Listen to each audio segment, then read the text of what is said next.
네, 안녕하십니까. 제천 한방바이오진흥재단 이지은 팀장입니다. 중기부의 시군구 지역 연고산업 육성 BR&D 사업의 일환으로 천연물 산업 세계화를 위한 기업 인식 개선 교육 벌써 6번째 마지막 회차 교육입니다. 금년도 시군구 교육의 배경은 도내 천연물 기업을 대상으로 해서 인식 개선과 역량 강화를 위해서 세 가지 분야의 내용으로 제천 한방바이오진흥재단에서 추진하고 유튜브 제천 한방재단 대표 계정에서 실시간으로 송출되고 있습니다. 네, 오늘은 어제에 이어서 수출 실무 분야의 두 번째 교육이자 시군구 교육 마지막 시간입니다. 현재 GK 관세사무소의 대표로 계신 이길준 관세사님께서 나오셔서 수출 기업의 FTA 활용 실무의 내용으로 강의를 들어보도록 하겠습니다.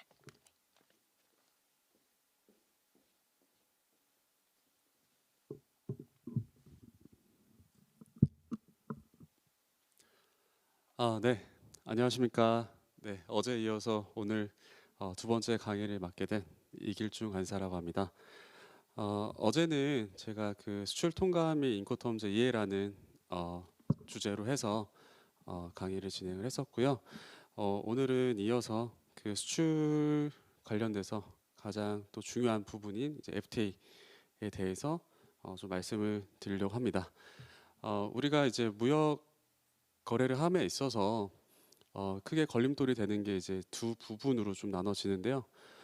첫 번째로 이제 관세 장벽이 있고 두 번째로 이제 비관세 장벽이라고 이제 부르고 있습니다. 비관세 장벽이라고 하면 어제 이제 수출 통관할 때도 말씀을 드렸듯이 수출 수입 물품에 대해서 이제 그 나라에서 관련 법에 의해서 뭐 허가나 승인이나 그런 인증이나 그런 요건들을 득해야지만 수출 수입 거래가 이루어질 수가 있는데요. 그런 요건을 충족하지 못하면 우리가 아무리 뭐 관세를 낸다고 하더라도 통관이 되지 못하기 때문에 우리가 무역 거래를 할 수가 없게 되는 거죠. 또 하나가 이제 관세 장벽이죠. 관세 장벽이라고 하면 말 그대로 이제 관세가 너무 높기 때문에 관세가 너무 높아서 이제 무역 거래를 못하는 경우가 생기죠. 너무 가격적으로 부담이 되기 때문에 무역이 원활하게 될 수 없는데 그런 관세 장벽을 완화해주고 그런 관세 장벽을 철폐해줄 수 있는 게 바로 자유무역 협정인 FTA입니다. 그러니까 FTA는 가장 중요한 게 자유무역을 하기 위해서는 그런 관세 그 장벽을 이제 완화해주는 관세를 절감해주고 철폐해주는 그런 협정이다라고 이해를 해주시면 될 것 같아요. 그래서 이번 시간에는 그런 수출 기업이 반드시 또 FTA를 활용해서 이제 무역 거래를 해야 되기 때문에 그런 주제로 내용을 좀 구성을 해봤습니다. 네, 바로 다음 내용으로 넘어가도록 할게요.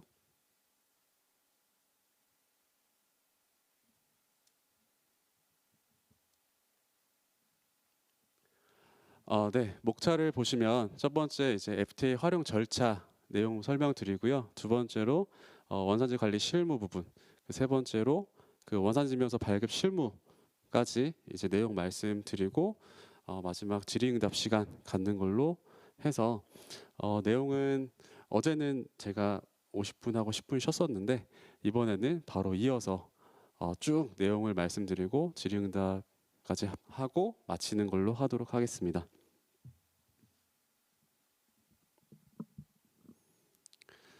먼저 그 FTA 활용 절차 부분인데요. 이 장표 설명하기에 앞서서 FTA가 현재 우리나라는 그 21개 협정, 그 59개 국가하고 FTA가 발효되어 있습니다. 21개 협정이 59개 국가이기 때문에 거의 우리가 대부분 주요한 국가들하고는 이미 FTA가 체결이 돼서 발효가 되고 있다라고 이해를 하고 계시면 되고요.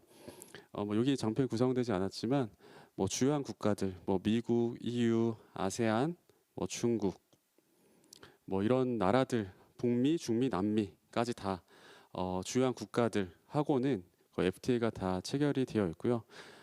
최근에는 그런 뭐 이스라엘이라든지 뭐 인도네시아, 뭐 캄보디아 이런 협정들이 발효가 되어 있습니다. 특히 작년 2월에 이제 발효가 된 그런 RCEP이라는 협정이 있는데요. 그 영내 포괄적 경제 동반자 협정이라는 그런 RCEP 협정이 15개 국가와 맺은 메가 FTA다라고 이제 불리는데요. 그 15개국 안에서는 우리가 아세안 국가 그리고 한국, 중국, 호주, 뉴질랜드 그리고 일본이 들어가 있습니다. 그래서 일본하고도 작년 2월 전까지는 FTA가 없었는데 그 2월 이후부터는 일본하고도 지금 FTA가 되어 있습니다. 그래서 참고적으로 알고 계시면 좋을 것 같고요. 그다음에 FTA 그 수입 활용 절차 내용 보겠습니다. 수입이란 이제 정의가 나와 있는데 수입은 당연히 이제 외국 물품을 우리나라에 반입하는 걸 수입이라고 하죠. 그리고 FTA를 활용해서 수입하는 절차는 어떻게 되냐라고 했을 때 먼저 첫 번째로 나온 게 이제 수입 신고 수리 전에 협정 관세 적용을 신청하는 게 원칙이다라고 이제 기억을 해두시면 좋을 것 같아요. 먼저 이제 수입 신고하기 전에 그 수출자로부터 FTA 원산지 증명서 우리가 그 CO라고 이제 약어로 부르죠. CO를 받고 그 다음에 수입 신고를 하면서 우리가 원래 내야 되는 관세가 아닌 그 FTA 관세율로 FTA 세율로 이제 적용 신청을 하게 됩니다. 그걸 이제 협정 관세 적용 신청을 한다라고 하는데요. 그러니까 수입 신고를 하면서 같이 협정 관세 적용 신청을 하게 되고요. 그 다음에 세관의 심사나 검사가 완료된 이후에 이제 신고 수리가 돼서 수입 신고 필증이 나오고 화물을 반출을 할 수 있게 됩니다. 그래서 이런 일련의 절차가 기본적인 그러니까 원칙적인 절차 흐름이다 이렇게 기억을 해두시면 좋을 것 같고요. 두 번째로는 우리가 수입 신고 시점에 FTA CO 원산증명서를 구비를 못했다. 수출자가 우리 수입자한테 FTA CO를 발급을 못했다라고 하는 경우에는 수입 신고 수리일로부터 1년 이내 우리가 FTA CO를 수출자로부터 받아서 사후 적용도 가능합니다. 그래서 이런 경우에는 먼저 수입 신고를 한 다음에 수입 신고할 때 당연히 원래 내야 되는 관세율을 적용해서 수입 신고를 하게 되고요. 그 다음에 심사 검사가 완료된 이후에 신고 수리가 돼서 수입 신고 필증이 나오면 그 다음에 화물 반출을 하고 그 이후에 그 1년 이내에 FTA CO를 받아서 그 다음에 협정관세 적용 신청을 하고 여기 안 나와 있지만 이제 과납 환급 신청이라는 걸 해야 됩니다. 우리가 많이 냈으니까 이제 돌려달라는 거죠. FTA 세율로 적용받아서 이제 돌려받는 그런 절차가 진행이 됩니다. 딱 보시면은 첫 번째 이제 수입 신고 수리 전에 협정 관세를 적용 신청해서 우리가 원래 내야 되는 관세를 FTA 관세율로 적용해서 안 내고 수입 신고를 하는 게 가장 좋죠. 네, 관세 부담이 없고 바로 적용을 받아서 수입 신고가 돼서 수리가 되기 때문에 가장 좋은 게 이제 첫 번째 방법이다라고 이제 보시면 되고 두 번째 이제 사후 적용하는 거는 어찌됐든 우리가 수입 신고를 할 때 FTA 세율을 적용을 못했기 때문에 관세를 내야 됩니다. 뭐 예를 들어서 우리가 뭐 1억 원 정도 되는 물품을 수입을 했다. 근데 관세율이 뭐 10%다. 그러면은 관세가 1,000만 원이잖아요. 그러면 1,000만 원을 먼저 내고 그 다음에 FTA 관세율이 뭐 0%다. 그러면은 차후에 사후 적용을 해서 그 1,000만 원에 대해서 냈던 관세를 돌려받는 그런 과정이 거치게 되는데요. 애초에 그냥 그런 관세 1,000만 원을 안 내면 우리 기업들도 그런 세액에 대한 부담이 없고 바로 통관이 가능한 부분인데 이렇게 사후 적용을 하게 되면은 그런 관세 부담이 생길 뿐더러 그리고 사후 적용을 한다고 해도 세관에서 그거를 바로 환급을 해주지 않습니다. 네, 여기 밑에 나온 것처럼 사업협정 관세 적용 신청을 하면 세관은 이제 신청일로부터 2개월 이내에 결정을 해서 통지를 해주도록 되어 있어요. 네, 세액에 대한 환급 규정은 또 관세법을 준용하기 때문에 우리가 사후 적용을 신청한다고 해서 바로 돌려주는 게 아니고 2개월 이내만 심사를 해서 돌려주면 되는 겁니다. 세관에서는. 그러면은 또 그 기간 동안에는 그 관세 냈던 자금이 묶여져 있는 거죠, 세관에. 네, 차라리 그거를 애초에 안 냈으면은 그거에 대한 부담도 없고 뭐 이자에 대한 그런 부담이 없는데 이거를 사후 적용하게 되면은 그런 2개월 동안 또 기다려야 될 수 있는 부분이 있다.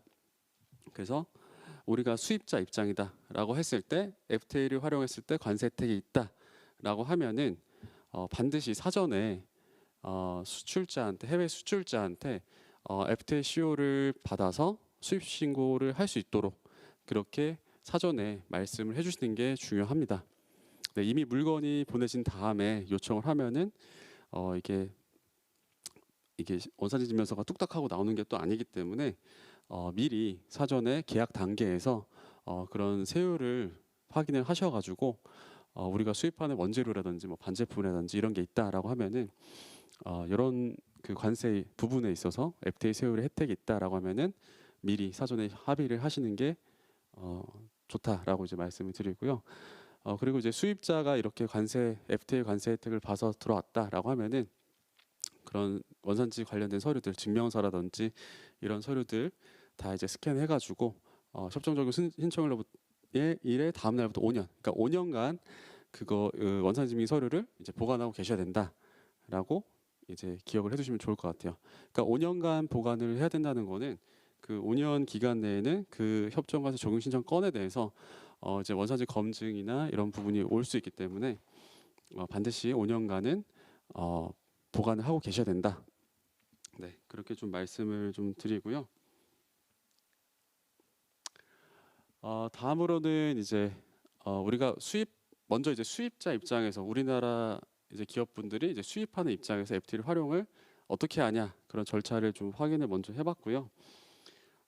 두 번째로 이제 수출할 때 그렇다면 우리가 수출자 입장에서 수출할 때는 FTA 활용해서 수출을 어떻게 절차가 이루어지냐라고 하는 거를 보시면은 아까 수입하고 이제 반대로 수출은 이제 내국 물품을 외국으로 반출하는 걸 이제 수출이라고 하죠. 그러니까 그런 경우에 이제 FTA를 활용을 하는 이제 수출 절차를 보시면 첫 번째로 나온 게 또 원칙적인 프로세스다라고 이제 보시면 돼요. 물품의 이제 선적 전까지 그 FTA 원산지 증명서를 발급을 해주시는 게 원칙입니다. 어제 기억나시나요? 저희가 수출 신고하는 거, 그 인보이스 패킹 리스트를 수출자 작성을 해서 선적하기 전에 수출 신고를 해서 수출 신고가 수리가 되면 이제 수출 신고 필증이 나오죠. 네, 수출 신고 필증이 나오게 되고 그 다음에 선적 일자를 알면 시효 발급을 신청할 수가 있습니다. 여기 나온 것처럼 수출 신고가 되고 수출 신고 수리가 된 다음에 선적 일자를 알아야지만 이제 시효 발급 신청할 수가 있다. 네, 물론 이거 제가 말씀드린 거는 이제 기간 발급인 협정, 그러니까 기간을 통해서 뭐 뒤에도 나오지만 이제 FTA CO를 기간을 통해서 발급받아야 되는 협정인 경우에는 수출신고 필증이 나오고 선적일자를 알아야지만 그 원산증명서 FTA 원산증명서 발급 신청을 할 수가 있거든요. 왜냐하면 이제 신청서 안에 그런 선적일자를 넣게끔 되어 있기 때문에 선적일자를 아신 다음에 이제 시효 발급 신청해서 발급이 된 다음에 이제 발급이 되면 뭐 발급이 어쨌든 선적일 전에 이제 발급되는 게 이제 원칙이다 이렇게 보시면 되고요. 두 번째로는 이제 선적 전까지 우리가 FTA CO를 발급을 받지 못했다, 발급 못했다 그런 경우에도 그 물품 선적일로부터 1년 이내 소급 발급이 가능합니다. 그러니까 1년 이내까지는 FTA CO를 신청을 해서 이제 발급을 받으실 수가 있어요. 네, 그래서 그런 경우에는 수출 신고를 하고 신고 수리가 된 다음에 그 다음에 이제 선적이 되고 그 다음에 1년 이내에 이제 CO 발급, FTA CO 발급을 할 수 있다라는 거죠. 그래서 아까 수입자 입장에서도 CO를 빨리 받아서 수입 통관할 때 바로 FTA 협정 관세 적용을 하는 게 가장 좋다고 말씀드렸잖아요. 우리가 수출자 입장에서도 상대국 수입자를 위해서 선적 전까지 그런 CO 발급을 해서 줘야 그 물건이 수입국에 도착해서 바로 수입자가 그런 협정 관세 적용을 해서 FTA 관세 혜택을 볼 수 있기 때문에 우리도 수출자 입장에서 가급적 FTA 원산증명서를 미리미리 발급을 준비를 해서 그 프로세스에 맞게 선적 전에 발급이 돼서 전달이 될 수 있도록 그렇게 하시는 게 가장 바람직하다 이렇게 말씀을 또 드리고요. 그리고 선적 후에 발급을 하는 경우에는 또 이런 발급 스탬프를 또 날인을 하는 게 또 협정들이 있습니다. 기간 발급인 협정 보시면은. 근데 여기 밑에 뭐 소급 발급으로 보지 않는다. 뭐 소급 발급 저 문구 옆에 이제 선적후 발급 스탬프라고 해서 뭐 issued 이렇게 써 있는 문구가 있는데요. 그러니까 소급 발급됐다라는 문구인데 그런 문구가 찍혔다고 해서 FTA 원산증명서의 효력이 달라지는 건 또 아닙니다. 네, 근데 어찌됐든 저런 문구가 찍혀져 있다라는 거는 선적일 이후에 발급됐다라는 걸 의미를 한다라고 보시면 되고요. 근데 그런 선적일의 기준이 뭐 아세안 베트남은 뭐 선적일로부터 3근무일 이내에 발급을 했다라고 하면 저런 문구가 안 찍혀서 이제 발급이 되고 그 이후부터는 이제 저런 문구가 찍혀서 나온다. 네, 근데 이런 문구가 찍히는 협정들을 보시면은 다 이제 기간 발급인 협정들입니다. 뭐 기간 발급, 자율 발급 같이 하는 협정들이 있는데, 그러니까 기간을 통해서 뭐 뒤에도 말씀드렸죠. 우리나라 이제 세관이나 상공에서 통해서 FTA CO를 발급을 신청해서 발급을 받게 되는데요. 기간에다 신청을 하시면 자동으로 그 선적일 이후에 저 근무일, 3근무일, 7근무일 그런 기간이 지나면 자동으로 FTA 원산증명서에 저런 발급 문구가 찍혀서 나옵니다. 이거는 뭐 사람이 이거를 계산을 해서 스탬프가 날인되도록 CO상에 날인되도록 이렇게 지정을 하는 게 아니고요. 그런 시스템 상에서 자동으로 그 소급 발급 문구가 찍히도록 나오기 때문에 이거는 그 날짜에 맞춰서 찍혀서 나오는구나라고 그렇게 보시면은 될 것 같아요. 네, 그래서 저게 뭐 근무일이라고 되어 있는데 근무일은 당연히 우리나라는 월화수목금 그죠? 공휴일 빼고 토요일, 일요일을 제외하고 월화수목금 그리고 뭐 어떤 공휴일이 중간에 평일에 껴 있다 그러면은 근무일에서 제외된다. 네, 그렇게 이해를 해주시면 될 것 같아요. 물론 뭐 자율 발급인 경우에는 저런 문구 자체가 뭐 필요는 없는데 이제 기간 발급인 경우에 그런 문구가 찍혀서 나올 수가 있다. 그래서 요거가 이게 왜 또 그 협정을 그렇게 맺어놔서 그래서 관세청에서 그 아마 대한상공회의소 그 원산증명센터 아마 그 활용해서 CO 발급하시는 기업분들은 아실 거예요. 매년 이제 초에 그 공지사항을 띄웁니다. 그 관세청에서 우리나라는 평일에 이제 공휴일인 날짜를 이렇게 올해는 이렇게 공휴일이 있다라고 해외 국가들한테 보내줘요. 서신을 보내줍니다. 서한을 보내줍니다. 그래서 그 날을 제외하고 근무일을 계산해라 이런 뜻이죠. 네, 그러니까 착오가 없도록 우리나라 이제 공휴일도 매년 이렇게 영문으로 번역된 그런 서한을 이렇게 보내주고 있는 걸로 알고 있습니다. 그게 이제 공지사항이 매년 이제 올라와 있고요. 그래서 저런 부분까지도 뭐 만약에 이게 문구가 찍혔다 그래서 왜 찍혔지 이렇게 생각하시지 말고 저런 선적일 기간 이후에 발급이 돼서 찍혀서 나오는구나. 네, 그렇게 생각을 해두시면 좋을 것 같습니다. 다음은 이제 사후 적용할 때 유의사항 내용인데요. 아까 이제 선적일로부터 뭐 1년 이내, 그러니까 우리나라 같은 경우에는 아까 수입 신고 수일로부터 1년 이내 수입자 입장에서 사후 적용이 가능하다라고 했는데 그건 우리나라가 그렇다는 그 얘기고요. 그러니까 상대국은 또 사후 적용 기간이 나라마다 또 다릅니다. 보통은 우리나라처럼 1년 이내에 이제 사후 적용할 수 있다라고 되어 있는데 지금 여기 예시 배지 사례 이제 나온 것처럼 뭐 사례 1은 뭐 금융업체가 태국으로 수출한 다음에 증명서 발급을 받아서 사후 적용을 신청하려고 했는데 불가하다는 답변을 받았다라든지 뭐 두 번째로 뭐 우리나라 섬유업체가 베트남 수출한 다음에 3개월이 지난 후에 원산지 증명서를 발급받아서 베트남 이제 과세 당국에 제출했지만 소급적이 불가하다는 통보를 받았다. 그 이유가 아세안 국가는 수입 신고할 때 사후협정 적용 신청을 하겠다라는 의사 표시를 반드시 해야 됩니다. 우리나라는 사후 적용하겠다라고 수입 신고할 때 의사 표시 이런 걸 전혀 안 해도 되거든요. 근데 아세안 국가는 그런 사후 협정 적용을 하겠다라고 수입 신고할 때 그런 의사 표시를 반드시 해야 되고 또 신청 기한 내 또 사후 적용을 또 진행을 해야 됩니다. 그래서 이게 우리나라는 계속 이제 사후 적용이 1년 이내라서 업체분들이 좀 더 기간적으로 여유가 있고 좀 활용을 하고 계신 부분이 있는데 근데 이제 아세안 국가 같은 경우에는 의사 표시도 해야 되고 또 사후 적용 기간도 1년이 아니라 뭐 6개월 또 없는 또 국가들도 있고 이러다 보니까 그런 부분을 조금 확인을 하셔서 진행을 해주셔야 된다라는 좀 말씀을 좀 드리고요.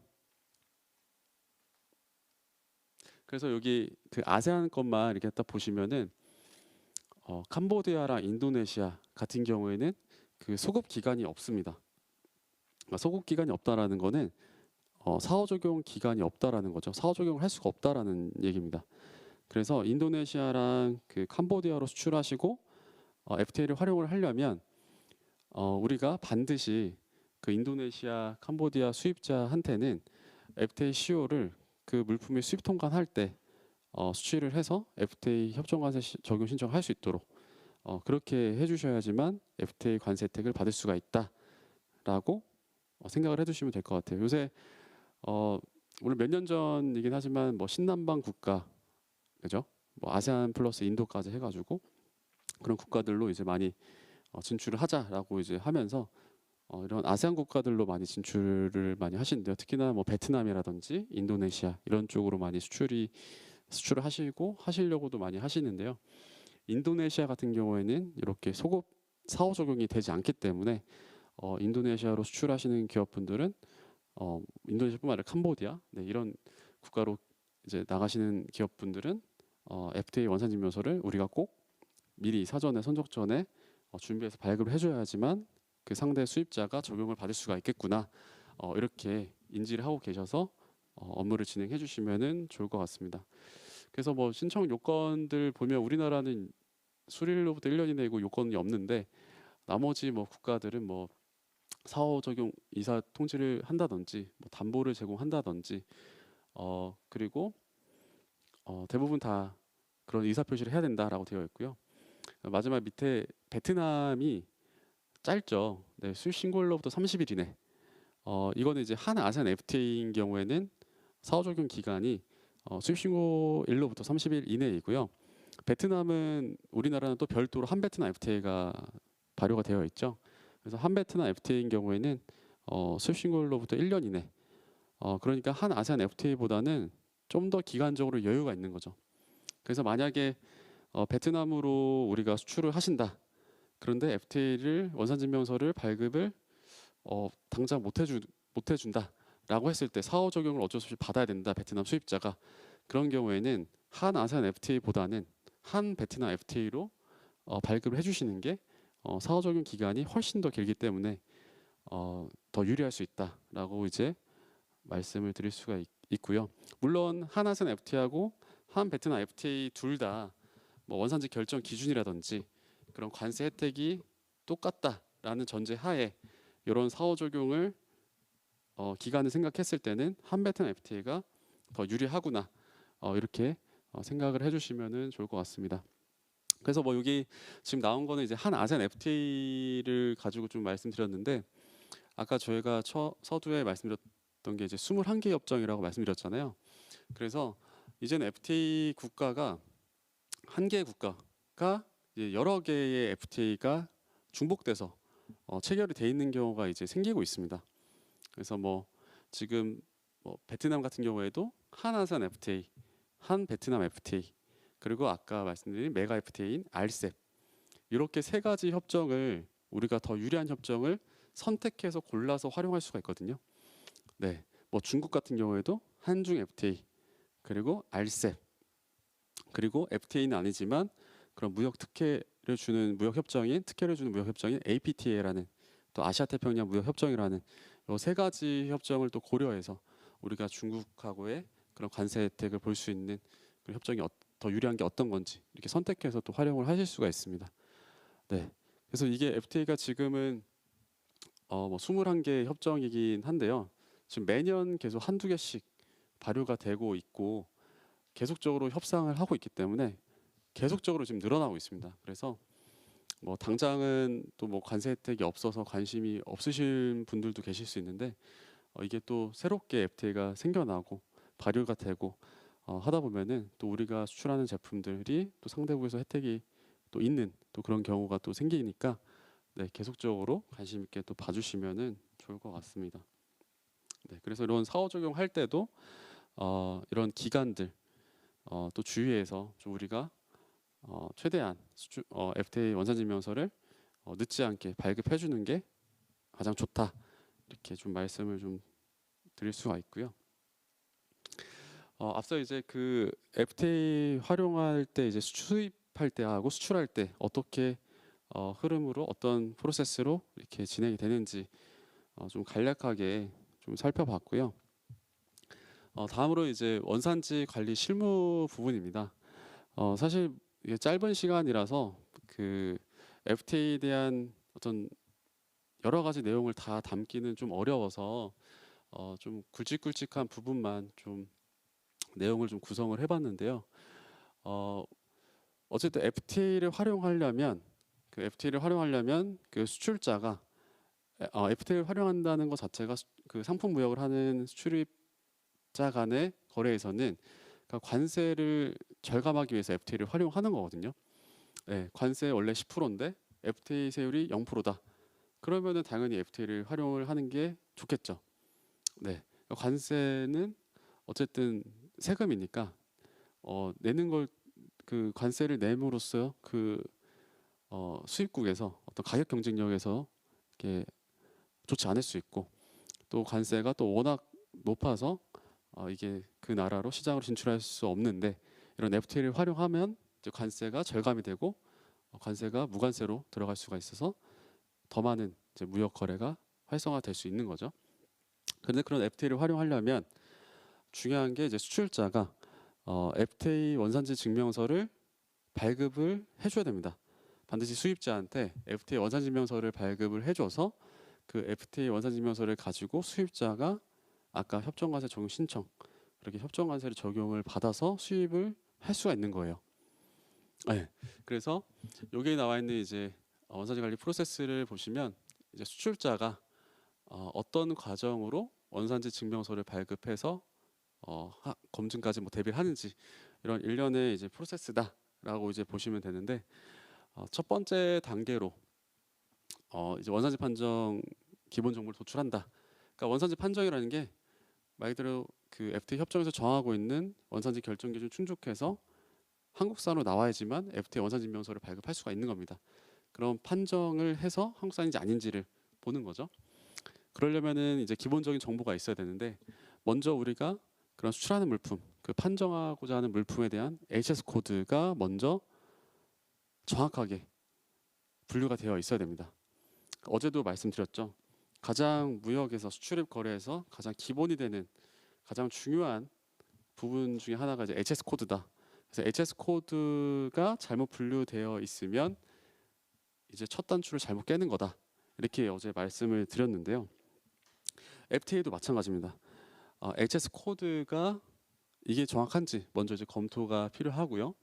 그 다음에 우리가 적용하려는 협정, 우리가 원산지면서 발급하려는 협정, 우리가 중국으로 수출한다. 그리고 그러면 중국에서 이제 한중 FTA가 유리하다. 그러면 한중 FTA에서 그 HS 코드로 규정하고 있는 원산지 결정 기준이 뭔지. 그 HS 코드라는 거는 전 세계적으로 6자리까지, 6단위까지가 동일한 품목별로 체계입니다.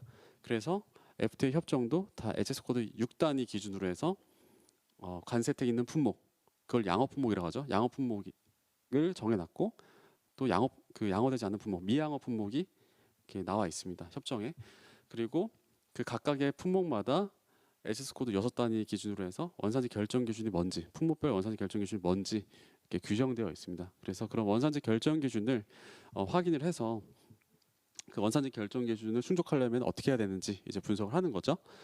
그리고 가장 이제 기본이 되는 서류인 이제 자재 명세서, 그러니까 BOM이라고 하죠. Bill of Materials 해가지고 이 수출 판정 대상 물품을 만들기 위해서 투입되는 직접 원재료들이 어떤 것들이 있는지, 네, 그 원재료 리스트를 쭉 이제 작성을 해보는 겁니다. 물론 이게 BOM이라는 게 FTA BOM에 맞춰서 작성을 해주셔야 돼요. 그러니까 보통 이제 생산 쪽 제조를 하시는 기업분들은 그런 생산 라인에서 쓰는 그런 생산 BOM이 있습니다. 그런 생산 공정에 투입된 원재료들 어떤 원재료를 가지고 만드는지 그런 거에 대한 생산 BOM이 있는데요. 그 생산에 쓰는 BOM을 그대로 쓰는 게 아니고 그 FTA 원산지 판정을 하기 위한 BOM으로 만들어줘야 됩니다. 네, 가령 아마 생산 BOM에서는 당연히 원재료에 대한 명칭만 있을 뿐이지 HS 코드에 대한 내용은 없을 거예요. 그러니까 원재료에 대한 HS 코드 6자리까지 6단위까지 다 분류를 해야 되는데 생산 BOM에서는 그런 내용이 없기 때문에 우리가 FTA BOM을 만들 때 그런 HS 코드 6단위까지 다 이제 분류를 해줘야 되고 또 원산지가 어떻게 되는지 뭐 미상인지 한국산인지 그런 내용들까지도 이제 다 기재가 돼야 되기 때문에 그리고 어디서 사왔는지 그래서 그런 BOM이 이제 구비가 돼야 됩니다. 그래서 원재료들이 이제 뭐 한국산이 아니냐 그런 구분을 해야 되는 거고 그리고 또 제조 공정까지도 파악을 해야 됩니다. 그러니까 우리나라에서 충분하게 제조 강화해야지만 그게 원산지 결정 기준 충족을 할 수가 있거든요. 그래서 제조 공정도까지도 우리가 구비를 해서 이게 충족이 되는지를 확인을 해봐야 됩니다. 그래서 가장 중요한 원산지 판정 서류가 BOM하고 제조 공정도 이 두 가지입니다. 이 두 가지만 이제 완성이 되면 이제 그 서류는 거의 대부분 완성이 됐다라고 해도 무방할 정도로 BOM하고 제조 공정도 가지고 이제 우리가 원산지 판정을 해보는 거죠. 원산지 판정을 할 때는 각각의 그 품목에 맞는 원산지 결정 기준에 따라서 우리가 이제 원산지 판정을 하게 됩니다. 그 원산지 판정 내용 보시면 이제 세법민경 기준, 뭐 부가가치 기준, 이렇게 결정 기준, 원산지 결정 기준이 나와 있는데 뭐 여기 내용에서는 자세하게 이제 설명이 되어 있지 않고 여기에서만 이제 나오는데요.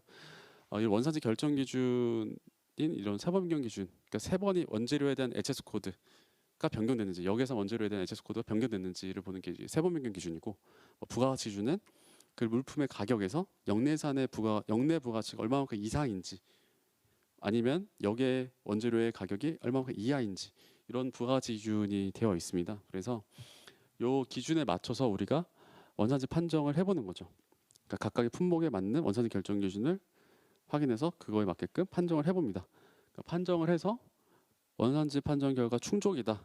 원산지 결정 기준 충족이다라고 하면 그 제품은 그 협정에서 한국산이 되기 때문에 원산지 증명서, FTA 원산지 증명서를 발급을 할 수가 있는 거고요. 이렇게 판정을 했는데 충족이 되지 못한다. 그러면은 당연히 한국산이 아니기 때문에 원산지 증명서 발급을 할 수가 없습니다. 네, FTA 원산지 증명서 발급을 할 수가 없고요. 그 밑에 나온 이제 원산지 포괄 확인서라는 서류가 있는데 원산지 포괄 확인서는 그러니까 국내 업체 간에 주고받는 원산지 증명서다. 그러니까 원산지를 확인해주는 서류다라고 이제 간단히 이제 말씀을 드리고 뒤에 또 다시 설명을 드리겠는데요. 그럼 원산지 포괄 확인서도 이따 보시면은 뭐 충족이다. 충족이면 한국산. 결정이 충족이 못한다. 그러면 뭐 미상, 역외산, 뭐 불명 뭐 이런 식으로 이제 기재를 하고 있습니다. 그래서 최종적으로는 원산지 판정 결과에 따라서 원산지 증빙 서류를 이제 발급을 하게 되고요. 그 다음에 아까도 그 5년간 서류 보관을 해야 된다고 말씀드렸죠. 수입자건 이제 수출자건 관련된 원산지 관련 서류를 판정 서류를 5년간 이제 보관을 하게 됩니다. 이게 꼭 종이 서류가 아니고요. 아까 말씀드린 것처럼 이제 스캔해서 파일 형태로 해가지고 각각 발급한 그 발급 번호가 있을 겁니다. 제가 항상 말씀드린 발급 번호로 폴더를 만들어서 그 폴더에다가 다 관련된 서류들을 다 집어넣어서 이제 보관을 하시는 게 이제 가장 좋다라고 이제 말씀을 드리는데요. 그런 서류를 왜냐하면 이제 나중에 혹시 이제 검증이 온다라고 하면은 그 원산지 증명서 발급 건에 대해서 이제 검증이 옵니다. 그럼 그 발급 건에 대한 소명 자료를 내놔라 이렇게 하기 때문에 그럼 또 그 서류들이 각각의 여기저기 다 흩어져 있으면 또 그걸 취합하게 하는데도 또 시간이 걸리고 또 어디에 있는지도 모르기 때문에 가급적이면은 그 발급 번호로 해서 폴더를 만들어서 모든 서류들 원산지 관련된 서류들을 다 보관하시는 게 가장 좋다 이렇게 좀 말씀을 드릴 수 있고요.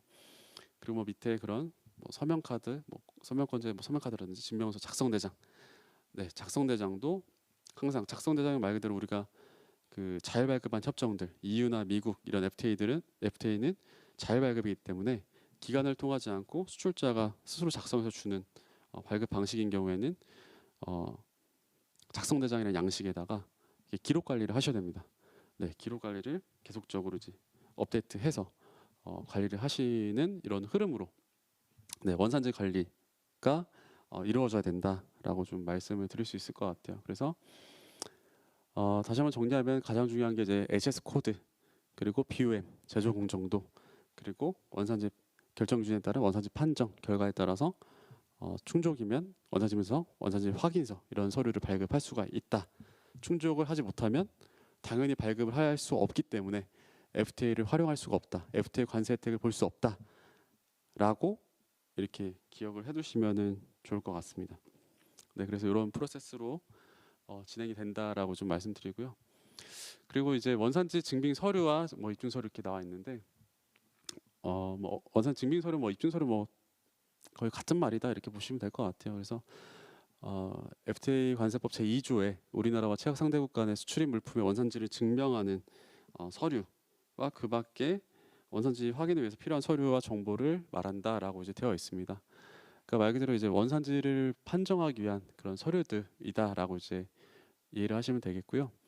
그래서 정확하게 원산지 입증 서류들이 작성이 된 다음에 그 다음에 이제 정확하게 원산지 판정이 이루어질 수 있다 이렇게 볼 수 있고 또 사후 검증이 오게 되면은 이런 원산지 입증 서류들을 제출을 요청을 하게 됩니다. 그래서 이런 서류들을 필히 5년간 이제 보관을 하고 정확하게 작성을 하고 있어야 된다. 그래서 가장 뭐 중요한 뭐 BOM이라든지 제조 공정도라든지 뭐 소명서, 확인서 이런 서류들 그리고 특히 뭐 농산물 같은 경우에는 그 워낙 이제 그 농민분들한테 뭐 이런 원산지 확인서라든지 이런 서류들을 발급받기가 어렵죠.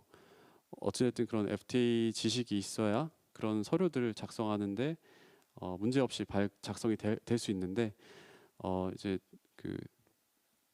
그런 그 FTA 지식이 없는 상태에서는 이런 확인서 발급이 어렵기 때문에 특히 농산물이나 이런 쪽은 원산지 확인서를 대체할 수 있는 서류들을 규정을 해놨습니다. 그래서 뭐 친환경 농산물 인증서라든지 갭 인증서라든지 뭐 지리적 표시 등록증이라든지 유통이력 관리 추적 등록증 뭐 이런 서류들이 이런 서류가 있는 농산물 같은 경우에는 이거는 한국산으로 인정을 해주는 거죠. 원산지 확인서를 굳이 받지 않더라도 그런 서류로 이제 가름을 해주고 있습니다. 그래서 계속적으로 관세청에서 이런 서류들을 계속 늘려나가고 있어요. 네, 저도 이게 한 거의 10년 가까이 된 것 같은데요. 저도 이런 이제 농수산식품 그런 원산지 관리 시스템 그런 구축 사업을 했을 때 그때 이제 인터뷰를 하면서 뭐 농가나 그런 인터뷰를 하면서 저런 애로사항이 있어서 그때 제도 개선 건의를 하면서 그때부터 하나씩 늘려 나가서 지금은 뭐 농산물, 뭐 축산물, 수산물 이렇게 또 구분을 해가지고 그런 원산지를 입증할 수 있는 서류들로 이제 규정해 놓은 그 서류들이 쭉 나와 있습니다. 그래서 점차 이런 서류들이 늘어나고 좀 더 간편하게 원산지를 입증할 수 있는 부분이 있다 이렇게 좀 보시면 좋을 것 같아요. 네, 그래서 원산지 입증 서류 중에서 저희가 이제 중요하게 이제 생각하는 서류인 BOM. 네, 아까 제가 이거 BOM하고 재정 정도만 작성되면 거의 다 끝난 거다. 네, 이렇게 말씀을 드렸는데 가장 중요한 서류가 BOM입니다. 네, 자재 명세서, 뭐 소요 부품 명세서 이렇게 뭐 불리는 서류인데 그 물품의 생산에 투입되는 원재료, 그 원재료도 간접 원재료가 아니고 이제 직접 원재료, 그 물품의 물리적으로 이제 결합되는 그런 원재료를 쭉 쓰는 거죠. 근데 그 원재료에 대해서 이제 쓰고 또 HS 코드도 6단위까지 또 분류를 하고 또 그 각각의 이제 원산지 지위가 어떻게 되는지 원산지가 한국산인지 아닌지 뭐 아닌 것들은 대부분 다 미상이라고 표현을 합니다. 네, 미상이라고 표현을 하고요.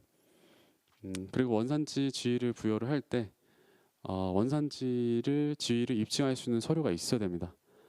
단순하게 국내에서 구매를 했다고 해서 그 원재료가 한국산이 되는 게 아닙니다. 네, FTA에서는 원산지를 입증할 수 있는 서류가 있어야 됩니다. 입증할 수 있는 서류가.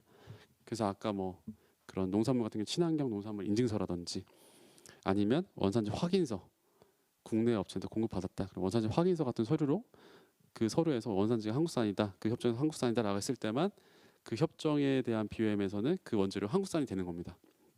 네, 그런 서류를 받은 게 없이 단순하게 국내에서 그냥 사와서 우리가 뭐 세금계산서나 거래명세서 이런 거 서류밖에 없다라고 하면은 그 원재료에 대한 원산지 지위는 미상, 그러니까 역외산, 한국산이 아닌 게 됩니다.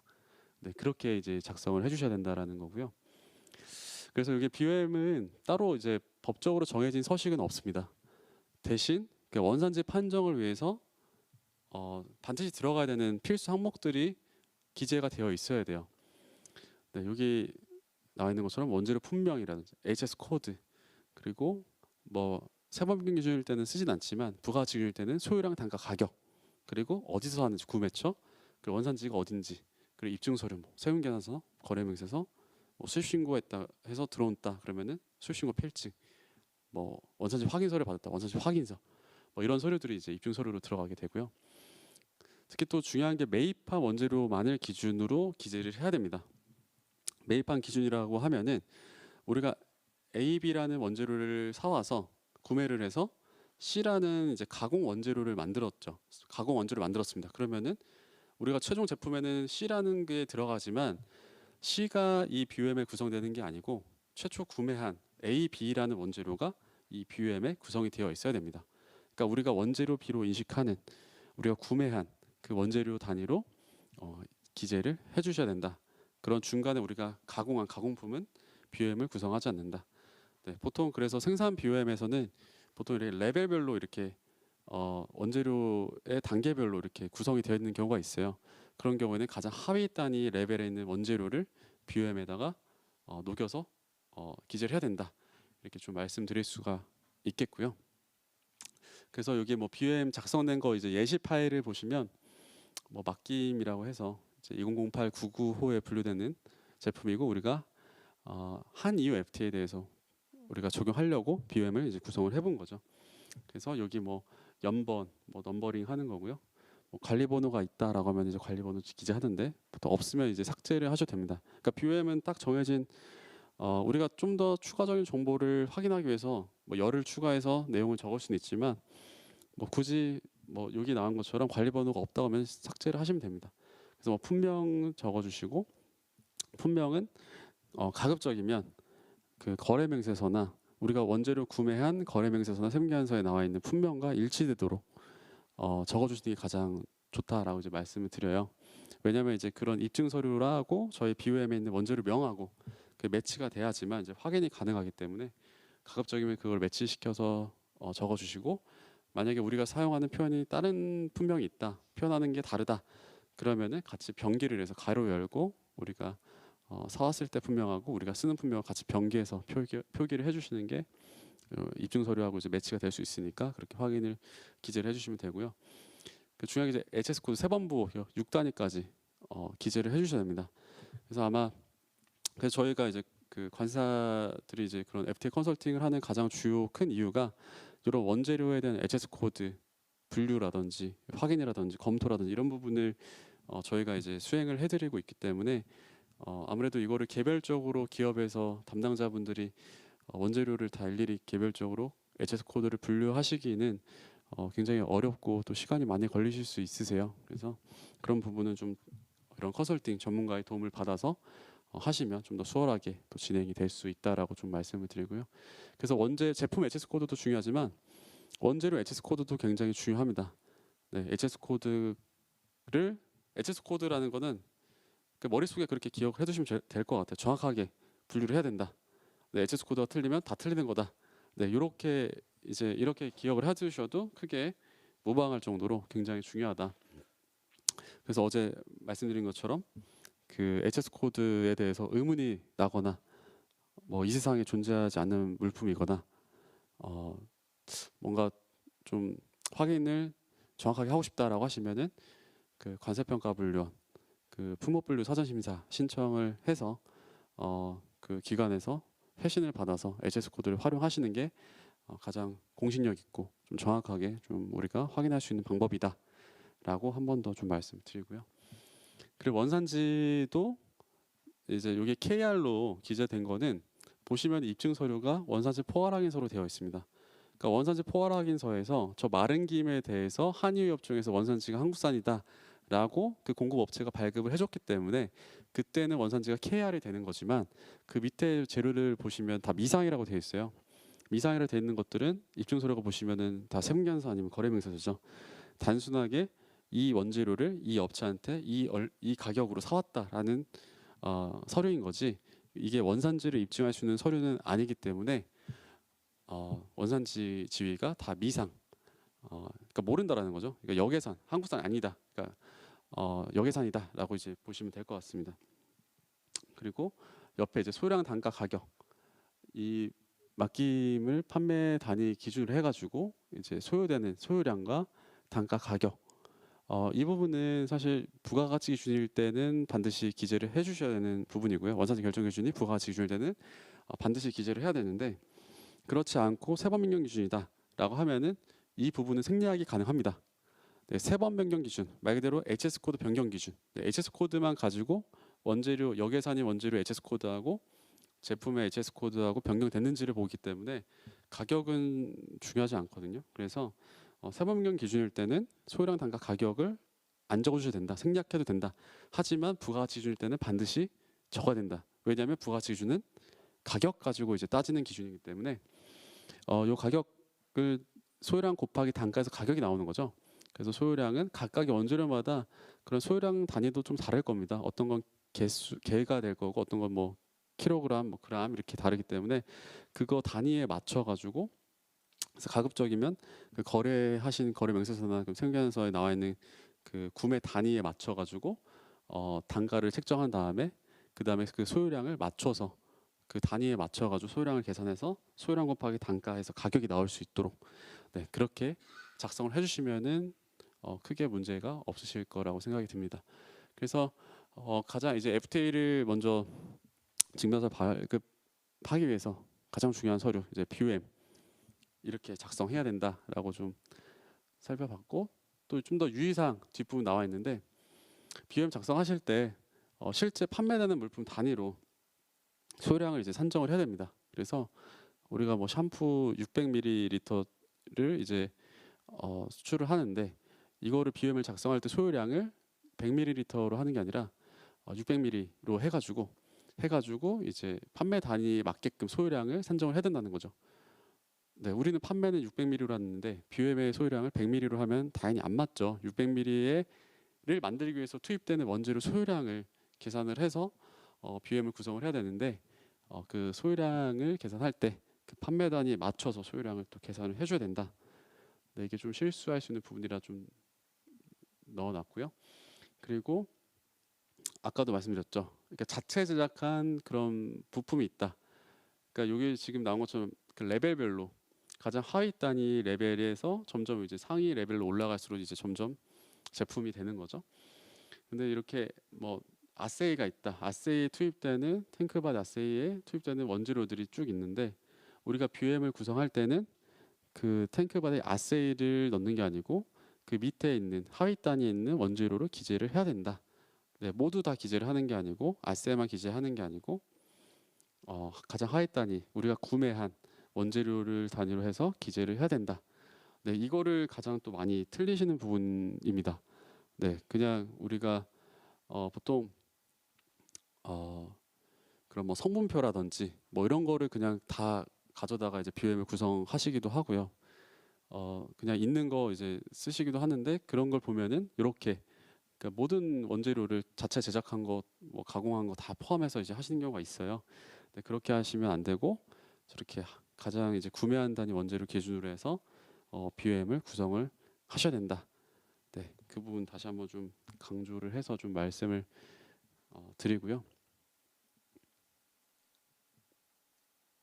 그리고 여기 BOM의 원재료의 원산지 지위는 반드시 입증 서류가 있어야지만 우리가 한국산인지 미상인지 이렇게 기재를 할 수가 있다. 그래서 이것도 많이 오해를 하세요. 우리가 당연히 국내에서 구매를 했으니까 이건 원산지가 한국산이다 라고 이제 물어보시는 분들이 계신데 FTA에서는 다 서류로 입증을 해야 된다라고 이제 말씀드리고요. 그러니까 한국산으로 이 원재료가 원산지 지위를 받으려면 그 공급하는 업체로부터 원산지 포괄 확인서를 받아서 이 협정에서 한국산이다라고 그 확인할 수 있는 서류가 있어야 됩니다. 지금 FTA를 활용하지 않는 기업분들은 이런 원산지 확인서 서류가 없으실 거예요. 원재료에 대해서 다 그냥 세무계산서 발급하시고 거래명세서만 있고, 그러시면 기본적으로 BOM의 FTA BOM을 작성할 때 원산지에 대한 지위는 다 미상으로 한국산이 아닌 걸로 기재를 해주셔야 됩니다. 네, 그래서 이거를 뭐 굳이 뭐 수입한 또 원산지별로 기재를 하시는 분들도 계신데요. 수입한 원재료 뭐 미국, 뭐 유럽, 뭐 이렇게 각각 사왔다라고 이제 해서 그 나라를 이제 적어주시는 분들 계신데, 굳이 뭐 원산지 판정할 때는 그게 다 역외산 재료이기 때문에 다 미상이라고 하셔도 크게 무방합니다.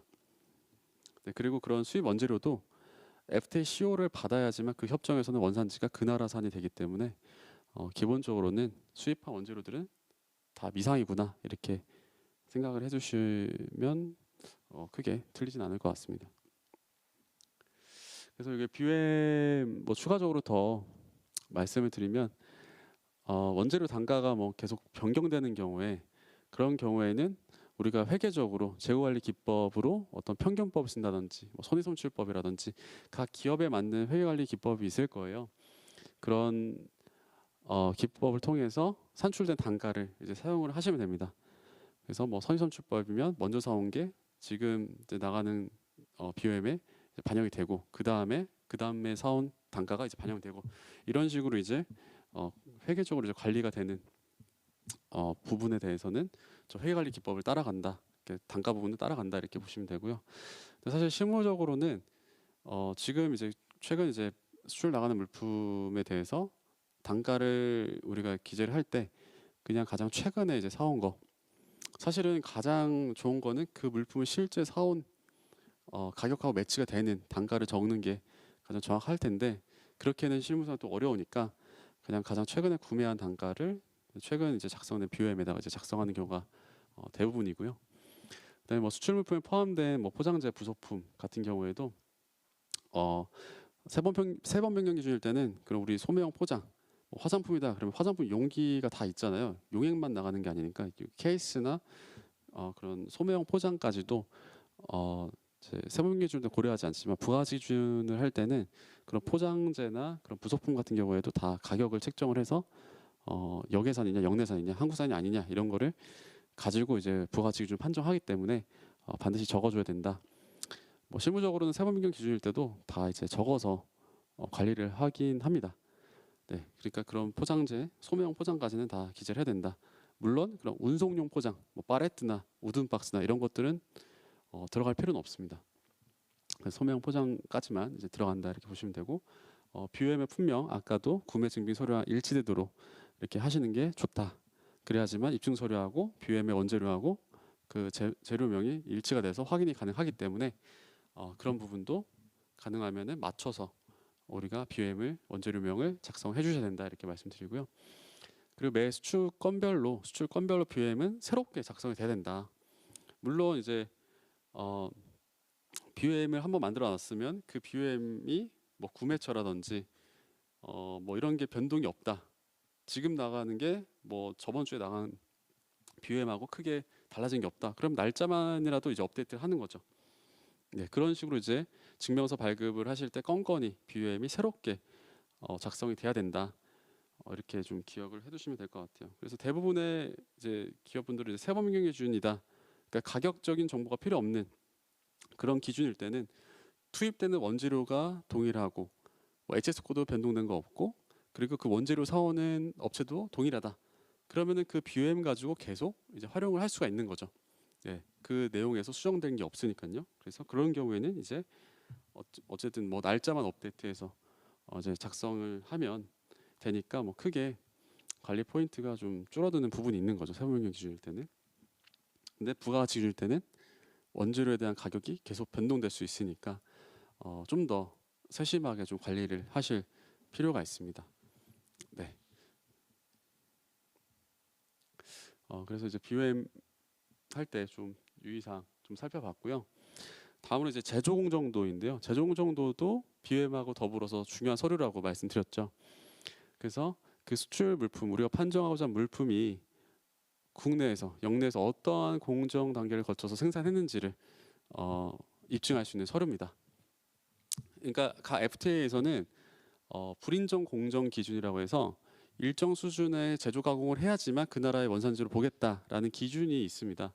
뭐 충분 가공 원칙이다라고 이제 하는데, 그거를 충족했다라는 걸 입증하기 위해서 이런 제조 공정도를 작성해서 제출을 하게 됩니다. 그러니까 단순히 우리가 뭐 중국에서 뭐 물건을 사왔는데 그걸 단순히 뭐 포장만 했다, 포장만 바꿔서 그 소분했다, 소분해서 나간다, 그럼 당연히 그거는 원산지가 한국산이 될 수가 없겠죠. 네, 그런 것처럼 그만큼의 우리나라에서 어떤 실질적 변형을 일으킬 정도의 제조 가공을 수행해야만 그 물품의 이제 원산지를 인정하겠다라는 게 이제 기본적인 내용인데, 그런 거를 보려면 당연히 어떻게 제조를 했는지 그런 공정을 살펴봐야 되겠죠. 그래서 제조 공정도가 반드시 작성이 되어 있어야 됩니다. 그 제조 공정도 여기 서식은 따로 법령에서 규정되어 있는 건 없고요. 이것도 마찬가지로 기존에 기업에서 활용하고 계신 제조 공정도에서 충분하게 그 내용이 나와 있다라고 하면은 그 기존에 쓰시던 제조 공정도를 쓰시면 됩니다. 네, 별도로 뭐 뒤에 여기 나와 있는 그런 양식에다가 새롭게 만드시지 않으셔도 되고요. 기존에 그런 내용이 들어가 있는 제조 공정도가 있다라고 하면은 그 제조 공정도를 이제 활용하시면 됩니다. 네, 그래서 이런 공정을 또 이제 확인해야 되는데, 뭐 예시로 나와 있는 거 보면은 아까도 이제 그런 맡김 제품 BOM이었고, 이번에도 제조 공정도 이제 맡김 제품 이렇게 나와 있는데요. 그 권고하는 서식이 요 양식입니다. 그래서 제품명하고 옆에 HS 코드 써주고, 모델 규격 있으면 써주고요. 그다음에 이제 공정명, 그리고 뭐 세부 설명, 그리고 투입 원재료, 이렇게 세 가지로 이렇게 구분해서 이제 작성하도록 이렇게 되어 있고요. 공정명은 각각의 이제 공정명, 뭐 구이, 자동 조미, 포장, 완제품 이런 식으로 이제 나와 있고, 세부 설명에는 이제 사진, 각각의 공정의 사진하고 공정에 대한 설명 같이 이제 적어주고요. 그리고 여기에 투입 원재료, 투입 원재료는 이제 BOM에 우리가 원재료 리스트를 구성을 했잖아요. 그 BOM에 있는 원재료들이 각각 어느 공정에 투입이 되는지 이렇게 적어주는 겁니다. 그래서 뭐 마른 김은 구이 공정에, 뭐 천일염과 참기름은 뭐 조미 공정, 포장 공정에는 비닐 종이 상자, 이런 식으로 이제 BOM에 있는 원재료들이 어느 공정에 투입돼서 들어가는지, 이런 식으로 이제 제조 공정도를 이제 구성을 하게 되는데요. 그러면은 이제 뭐 세관이나 그런 심사하는 이제 분들이 봤을 때 이 BOM하고 제조 공정도만 보면은 이 제품은 이러한 원재료를 가지고 이러한 공정을 통해서 제품이 나오는구나라고 이제 한눈에 알아볼 수가 있는 거죠. 그러니까 BOM하고 제조 공정도만 있으면 이 물품에 대한 전반적인 내용을 이제 파악을 할 수가 있는 거죠. 네, 그래서 제조 공정도도 이제 이런 식으로, 만약에 없다라고 하시면, 제조 공정도가 없다라고 하시면은 이런 식으로 네, 양식을 가지고 만드시면은 좋을 것 같습니다. 이게 사진, 뭐 그렇다고 뭐 사진이 또 필수인 것도 아니고요. 뭐 이런 원재료 뭐 쓰는 것도 뭐 필수는 아닌데, 어찌됐든 좀 더 그런 FTA 관점에서 원산지 판정이 충족된다라는 걸 보여주기 위해서, 설명하기 위해서는 이런 식의 이제 양식에다가 작성하시는 게 좀 더 확인이 좀 가능하고 좀 좋을 거다, 이렇게 좀 말씀을 드리고요. BOM하고 이제 제조 공정도가 작성이 됐다라고 하면은 여기에 나와 있는 이제 원산지 소명서라는 서류를 작성할 수가 있습니다. 네, BOM하고 제조 공정도에 있는 내용을 원산지 소명서에다가 어떻게 보면 옮겨 적는 수준이거든요. 원산지 소명서라고 하면은 이름 그대로 원산지 판단에 대한 소명 자료입니다. 그래서 우리가 원산지 증명서 기간 발급을 할 때, 그러니까 세관이나 상공회소 통해서 FTA 원산지 증명서 발급해야 될 때, 아니면 뭐 자율 발급 원산지 증명서 이제 근거 자료로 이제 활용할 수도 있고, 그리고 인증 수출자 인증 신청할 때도 반드시 원산지 소명서를 내야 되는 거고요. 그리고 원산지 검증, 그런 서면 조사 요청 왔을 때 반드시 또 제출해야 되는 서류 중에 하나입니다. 그래서 이 원산지 소명서는 FTA 관세법 시행규칙에서 정하고 있는 서류예요. 그러니까 우리가 원산지 소명서 이렇게 타이핑해서 치는 서류가 아니고요. 이 시행규칙상의 별지 제4호 서식에 나와 있는 이 원산지 소명서 양식을 가지고 작성을 해주셔야 됩니다. 그래서 이 원산지 소명서에는 어떤 물품 명세라든지 원재료가 어떤 게 들어가는지 인정 요건 충족이 되는지 이런 내용들이 기재가 되도록 되어 있습니다. 그리고 이 양식이 최근 개정된 게 작년 7월에 2022년 7월에 한번 최근 개정되었습니다. 그게 이유가 이제 뒤에도 나오지만 이제 보시면 알셉이라는 그 원산지 그 알셉이라는 이제 협정이 발효가 됐기 때문에 그거에 맞춰서 또 원산지 소명서랑 뒤에 나오는 이제 원산지 확인서 양식도 개정이 됐어요. 그래서 이런 원산지 소명서는 이제 BOM 제공 정도만 있으면 작성되고 어떻게 작성되는지 한번 살펴보도록 하겠습니다. 이제 원산지 소명서 이렇게 양식을 이렇게 잘라 본 건데요. 이 양식을 다운 받으시면은 지금 제가 여기 네모 박스에 이제 수출자 생산자 이렇게 기재한 것처럼 작성 요령이 같이 뒷부분에 나와 있습니다. 그래서 작성 요령을 보고 이제 참고적으로 소명서를 작성을 해주시면 되는데 뭐 수출자 생산자가 누구냐 뭐 기본적인 내용 이제 적어주실 수 있는 내용이고요. 그 다음에 뭐 물품 명세 우리가 지금 소명하려는 물품 판정하는 물품 아까 계속 맡김으로 이제 쭉 이어서 나오죠. 그거에 대해서 HS 코드 200899 그리고 뭐 가격 조건도 이게 우리가 실제 그 어제 인코텀즈 배우셨죠? 인코텀즈 FOB, CIF 정형 거래 조건 그거를 이제 가격 조건을 체크하게끔 됐는데 두 가지밖에 없습니다. EXW랑 FOB. 그러니까 우리가 실제 거래하는 조건을 쓰는 게 아니고 그 FTA 협정에서 부가가치 기준을 판정할 때 사용되는 가격 그게 FOB 가격일 수 있고 EXW 가격일 수 있거든요. 그래서 대부분 이제 아세안 그러니까 그 부가가치 기준을 이제 RVC법을 쓰는 협정 같은 경우에는 FOB 가격을 기준으로 해서 부가가치 기준을 산정을 하게 됩니다. 그래서 뭐 RCEP이나 뭐 아세안, 중국, 뭐 베트남 이런 국가들 기간 발급하는 협정들은 FOB 이제 가격에 체크를 하시면 되고 뭐 EU나 뭐 이제 튀르키예나 뭐 이런 협정 같은 경우에는 이제 EXW 가격, EXW에 대해 체크를 해주시면 됩니다. 그리고 뭐 원산지 결정 기준은 이제 약어로 이제 표시를 해요. 그래서 뭐 사범경 기준이냐, 뭐 아니면은 부가가치 기준이냐, 뭐 이런 거에 따라서 그 약어들이 있습니다. 그래서 그 약어들 가지고 이제 우리가 쓰게끔 되어 있고요. 그리고 자유무역 협정 명칭 그리고 주요 생산 공정은 이제 제조 공정도에 나와 있죠. 그런 생산 공정 이제 적어주시면 되고 아니면 뭐 별첨해서 이제 제조 공정들을 이제 별도로 이제 첨부하는 경우도 있습니다. 이렇게 물품 명세는 작성을 해주시면 되고요. 그다음에 그 물품을 만들기 위해서 투입된 원재료 명세서 BOM에 있는 내용이죠. 그러니까 BOM이 작성됐으면 그대로 옮겨 적는 수준입니다. 그래서 원재료 명세서 부분도 이렇게 작성을 해주실 수가 있고요. 지금 이제 세번명 기준이라서 이제 수량 가격을 안 적었는데 13번의 가격 부분을 부가가치 기준이라고 하면은 적어 주셔야 됩니다. 그래서 원산지 재료 얼마, 비원산지 재료 얼마, 그래서 합계 얼마다까지도 다 부가가치 기준일 때는 적어 주셔야 된다. 이렇게 좀 말씀드리고요. 그다음에 이제 원산지 인정 요건 검토 부분인데 이것도 체크를 또 잘 해주셔야 됩니다. 우리가 해당되는 거는 예, 해당되지 않는 건 아니요라고 해서 지금 같은 경우에는 세법인경 기준이기 때문에 세법인경 기준 충족 여부에 예라고 이제 되어 있는 거고 해당되는 게 없는 것들은 다 이제 아니요라고 이제 체크를 한 겁니다. 네, 그런 식으로 이제 체크를 해주시면 된다 이렇게 보시면 되고 요게 이제 개정된 양식에 이번 최근 작년에 개정된 양식에 이제 지금도 이제 이 양식 쓰는 거죠. 최신 양식에 이게 추가가 됐습니다. 그래서 RCEP 같은 경우에는 이게 공통 양어 품목이 있고 또 민간 품목이 있어서 민간 품목인 경우에는 그게 또 원산지에 따라서 또 세율이 또 달라질 수 있기 때문에 그런 수출 대상국이라든지 그런 민간 품목에 뭐 해당되는지 뭐 이런 부분을 또 이제 체크를 또 하게 되어 있어요. 그래서 이 부분은 이제 RCEP을 이제 RCEP에 대해서 우리 활용하고 이제 소명을 하는 그 소명서를 작성하는 경우에만 이제 작성이 되는 거고 사실상 RCEP이 아닌 이제 다른 협정 같은 경우에는 이 부분 RCEP 원산지 국가 확인 부분은 빈칸으로 두시면 됩니다. 네, 굳이 작성하실 필요는 없고 RCEP에 우리가 해당될 때 그리고 이런 품목의 양어법 불호에 지정된 물품인 경우에만 이렇게 우리가 작성을 한다. 네, 그 정도만 좀 알고 계시면 좋을 것 같습니다. 그래서 마지막으로는 이렇게 작성자 직위에서 서명, 뭐 직위 명판까지 옆에 빈칸에 이제 회사 직위 명판까지 찍어서 이렇게 발급을 보통 하고 있고요.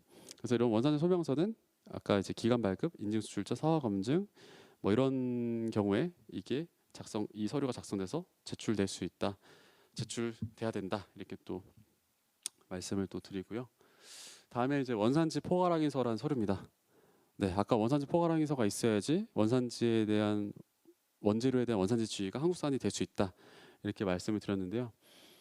원산지 이 확인서는 꼭 우리 기업이 수출을 하지 않더라도 직접 수출을 하지 않더라도 우리가 공급하는 업체가 수출을 하면서 원산지 판정을 해야 된다. 그런 경우에 우리한테 원산지 확인서를 달라고 이제 요청할 수가 있습니다. 이 원산지 확인서, 이거 포괄해서 뭐 확인서 그냥 실무상 확인서라고 이제 많이 말을 하는데요. 그 물품에 생산된 수출 물품에 생산된 재료나 뭐 최종 부품 생산하거나 공급하는 그 생산자가, 그러니까 공급하는 업체가 그 공급받은 업체한테 우리가 공급하는 물품에 대한 그 물품이 이런데 그 물품들의 이런 협정에서 FTA 협정에서 원산지 결정 기준이 이렇고 그 기준을 충족을 하고 못하고, 충족하면 한국산 KR, 충족 못하면 뭐 불명 뭐 이런 식으로 써가지고 기간을 뭐 물품 공급일로부터 12개월 이내 포괄 기간을 써서 그러면 이거 한 장으로 이제 그 기간 내에는 쓸 수 있도록 이렇게 하는 확인해주는 원산지를 확인해주는 서류입니다. 네, 그래서 이 서류도 그 시행규칙 별지 제5호 서식으로 이제 규정이 되어 있어서 이 서식에 맞게끔 우리가 작성을 해주셔야 됩니다. 그래서 실무상 그럼 마지막에 이제 서명하고 직인 명판까지 또 날인을 돼서 이제 발급하도록 그렇게 하고 있습니다. 그래서 작성하는 걸 좀 하나씩 살펴보면요. 지금 여기 1번 발급 번호 나와 있죠. 네, 발급 번호는 누가 발급 번호를 지정해 주는 게 아니고 이 발급하는 업체, 공급하는 업체가 발급하는 겁니다. 우리가 공급하는 업체가 우리 업체 자체적으로 문서 관리 번호 체계에 따라서 자체적으로 부여를 하는 번호입니다. 그러니까 발급 번호라는 게 많이 누락을 하세요. 실제 확인서를 받아 보면은 이렇게 발급 번호가 1번으로 되어 있는데 발급 번호를 많이 누락하시는데 발급하시게 된다면은 이 발급 번호도 반드시 기재를 해주시고, 이 발급 번호를 기재한다는 것 자체는 관리가 돼야 되는 서류다라는 의미거든요. 그래서 이 원산지 확인서를 작성을 하시면 아까 원산지 증명서 작성 대장이 있듯이 원산지 확인서 작성 대장도 있습니다. 네, 그래서 원산지 확인서 작성 대장에다가 기록 관리를 또 해주셔야 돼요. 그래서 이런 발급 번호부터 또 작성 대장에 쓰게끔 되어 있거든요. 그래서 발급 번호를 써주시고, 그리고 공급하는 자가 누구고 공급받는 자가 누군지 이렇게 또 써주시고요. 특히 여기 공급하는 자에 보시면 인증수출자 인증번호 적는 부분이 있습니다. 인증수출자 인증번호 쓰는 부분은 그 공급하는 업체가 인증수출자일 때 그 인증번호가 있으면 쓰고요. 없으면은 안 쓰시면 됩니다. 네, 인증수출자가 있으면 그대로 수출하는 기업한테 이제 공급한다라고 하면은 그 수출자가 이 원산지 확인서 한 장으로 원산지 증명서 발급 신청할 수 있어요. 기간 발급 신청을. 근데 인증수출자가 아니면 우리가 아까 앞서 본 이제 원산지 소명서라든지 뭐 제조 공정도라든지 이런 서류를 추가로 줘야지만 또 원산지 증명서 발급이 가능한 부분이 있거든요. 그래서 인증수출자가 없으신 기업분들도 인증수출자 그런 거 많이 받아 놓으시면 좋을 것 같고요. 지금도 많이 컨설팅 하고 있습니다. 그래서 인증번호를 써서 주시면 좀 더 공급받는 업체가 그대로 수출하는 경우에 CO 발급이 간소화될 수 있다. 그런 절차가 간소화될 수 있다라는 부분이고, 공급받는 자는 공급받는 업체 쓰는 거고요. 그다음에 이제 어떤 걸 공급했는지 공급물품 명세서 부분에 작성하는 겁니다. 우리가 가나다라는 업체가 ABC라는 업체한테 이 맡김에 대해서 RCEP이라는 협정에 대해서 원산지 결정 기준이 저렇게 되어 있는데 충족이다, KR이다. 그리고 작년 1월 1일부터 10월 31일까지 이 확인서를 써도 된다라고 이제 써준 거죠. 네, 그래서 여기 이런 식으로 이제 써주는 겁니다. 연번은 뭐 넘버링 한다 이렇게 생각하시면 되고, 지금은 품목이 한 개인데 이게 품목이 두 개다 그러면 이제 연번이 이제 2번으로 이제 바뀌는 거죠. 그리고 지금 품목이 한 개고 한 개 협정에 대해서만 지금 확인을 해줬는데 확인서를 작성해줬는데 이게 뭐 알세, 뭐 한중 FTA, 뭐 아세안, 뭐 미국, EU 이런 것도 여러 가지 협정을 요구한다 그러면은 쭉쭉쭉 이제 행이 늘어나겠죠. 네, 그리고 각각에 맞는 원산지 결정 기준을 확인해서 이렇게 써줘야 되겠죠. 충족인지 아닌지. 네, 그런 식으로 지금 공급물품 명세 부분은 이제 작성을 해주시면 어, 되고요. 그래서 결정 기준 뭐 약어 같은 경우에 이런 식으로 이제 완전 생산 기준은 WO, 뭐 원산지 재료로만 생산된 건 PE, 뭐 세부변경 기준인 경우에 뭐 2단이면 CC, 4단이면 CTH, 6단이면 CTSH 뭐 이런 식으로 이제 적고요. 부가가치 기준도 뭐 BD, 공제법인 경우 BD, 직접법인 경우 뭐 BU, 뭐 MC법, NC법에 따라서 이렇게 적는 이런 식의 약어를 쓰게끔 되어 있습니다. 이걸 다 글로 쓰기에는 너무 기니까 약어를 쓰도록 되어 있고요. 충족 여부에 이제 충족인지 아닌지 이렇게 쓰게끔 되어 있고 충족이면은 KR 한국, 뭐 아닌 경우에는 뭐 미상, 뭐 중국산이면 CN 뭐 이런 식으로 이제 적으라고 이렇게 되어 있고요. 그리고 원산지 포괄 확인 기간 이것도 물품 공급일로부터 12개월 초과하지 않는 범위 내에서 계속 우리가 껌껌이 단발성으로 끊어줄 수도 있잖아요. 그래서 원산지 단발성일 때는 사실 원산지 확인서고 이렇게 포괄 기간을 써서 하면은 원산지 포괄 확인서인데 보통은 다 포괄 확인 기간을 써서 발급을 하시죠. 그 기간 내에 계속적으로 장기간 반복적으로 공급을 하신다라고 하면은 우리가 껌껌이 여기 8번의 수량 및 단위를 적어서 껌껌이 끊기보다는 발급하기보다는 수량 및 단위를 공란으로 두고 13번에 이제 12번에 원산지 포괄 확인 기간을 12개월 기간을 설정해서 발급하시는 게 좀 더 수월하실 겁니다. 그리고 뭐 여기 13번에 간이 확인 물품인 경우도 있는데요. 이게 관세청에서 원산지를 간이하게 확인할 수 있는 물품들 리스트를 2,300개 정도 이제 쭉 지금 마련해 놨어요. 그래서 좀 더 원산지 확인이 간소화될 수 있는 서류를 간소화해서 뭐 공정만으로도 확인할 수 있는 그런 물품들을 리스트를 만들어 놨거든요. 그래서 그걸 가지고 이제 해당이 돼서 확인해서 발급했다라고 하는 경우에는 그 13번의 간이 확인 물품 여부에도 체크를 해서 이제 발급하도록 그렇게 되어 있습니다. 그리고 여기 아까 이제 소명서에도 이제 개정되면서 추가됐는데 확인서도 또 똑같은 날짜에 또 개정되면서 요 확인서 알셉 원산지 국가 확인 부분이 또 추가가 됐어요. 그러니까 알셉에 대해서도 이런 알셉이면은 적는데 알셉이 아닌 협정에 대해서는 굳이 이 부분은 이제 빈칸으로 두시면 된다. 이렇게 또 한번 또 말씀을 드리고요. 그래서 이것도 부속서 1 부록에 명시된 물품, 그러니까 민간 품목에 해당이 되고 그 민간 품목에 대해서 이렇게 부가가치가 뭐 20% 발생했는지, 최소공정 이상 수행했는지 그래야지만 이제 한국산으로 인정이 또 받을 수가 있거든요. 그래서 그런 부분을 또 확인해서 체크를 해달라라고 이제 좀 더 상세한 내용이 들어왔어요. 네, 그래서 이 부분이 들어오면서 원산지 확인서가 2장이 됐죠. 원래는 한 장에 다 작성이 됐었는데 저 네모 박스 친 부분이 들어오면서 이제 확인서가 기본 2장이 됐습니다.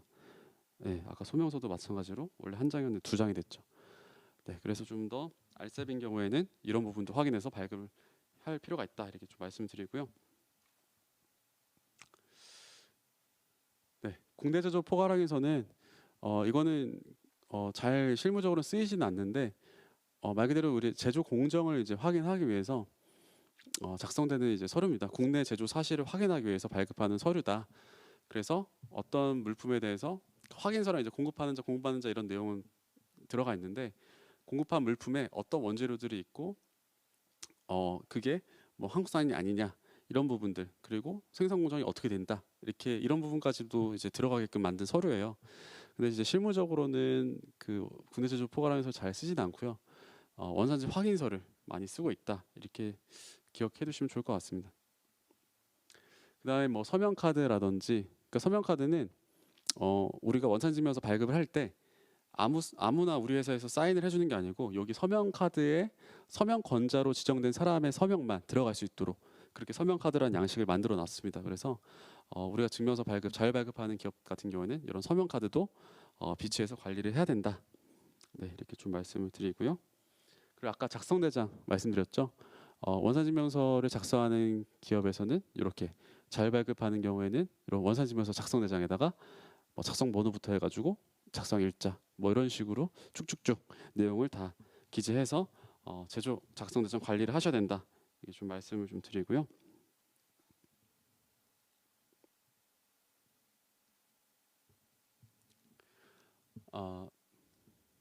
네. 그리고 이 원산지 증빙 서류는 작성이 되고 받은 거에 대해서는 생산자, 뭐 수출자, 수입자 다 5년 동안 이제 보관을 해야 된다 이렇게 기억을 해두시면 좋을 것 같아요. 그래서 이게 페이퍼 형태가 아니라 이런 파일 형태로 전자적 형태로 해가지고 아까 말씀드린 대로 발급 번호별로 이렇게 폴더 만드셔서 보관을 싹 다 선적 서류든 뭐든 증명서 사본이든 이런 거를 다 보관하셔야 된다. 물론 뭐 최악 상대국이 중국인 경우 한중 FTA에서는 3년이라고 정해 놨어요. 그래서 5년이 아니라 3년이라서 좀 더 보관 기간 짧죠. 네, 그만큼 좀 더 리스크가 좀 감소되는 부분이 있는 거죠. 5년보다는 3년이 더 3년만 보관하면은 그 이후에는 보관 안 해도 되니까 어쨌든 기본적으로 이제 5년이다 이렇게 생각을 하시고 보관을 해주시면 좋을 것 같습니다. 다음으로 이제 그 원산지 증명서 발급 실무 부분인데요. 우리가 원산지 증명서 그 종류가 크게는 이제 비특혜, 그러니까 관세 혜택이 없는 우리가 일반 증명서, 일반 원산지 증명서라고 불리는 원산지 증명서가 있고요.